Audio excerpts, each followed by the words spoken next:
Сәлем баршаңызға. Бүгін сіздермен осындай әдемі песочный тестомен курабе печенесін дайындайтын боламыз. Өте жұмсақ әрі дәмді болады. Жасалу жолы оп-оңай. Видеоға лайк басып сохранить етіп алыңыздар. Алдымен ыдысымызға жұмсақ бөлме температурасында тұрған сары майымызды саламыз. 2 жұмыртқаның сарысын, сахарный пудра, ванилин саламыз. Майдаланған грек жаңғағын ұнымыздың барлығын салып, қолымызбен қамыр илеу бастаймыз. Бізде басында қолымызға кішкене жапсыңқырау болып тұрады печеньенің тестасы. Сосын барып осындай бізде әдемі теста келіп шығады. Өте жұмсақ. Енді пергамент төселген листымызға печеньелеріміздің фигуркасын беріп қойып шығатын боламыз.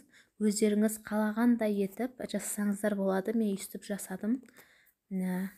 Өздеріңіз қалаған формамен істесеңіздер болады. Бізде бұл тестамен жұмыс жасау өте оңай, жұмсақ, қолыңызға жабыспайтын теста болып шығады. Бізде печеньеміз дайын. Енді пісіріп алатын боламыз. 30-35 минутқа пісіріп алдым. Енді қара шоколад пен ақ шоколадты ерітіп алдым. Осылай шоколадқа бір батырып, үстіне кокосовый стружкаға бір батырып алдым.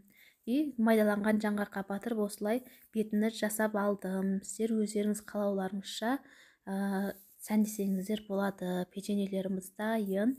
Ауызашарға істеп жесеңіздер өте күшті болады. Ас болсын.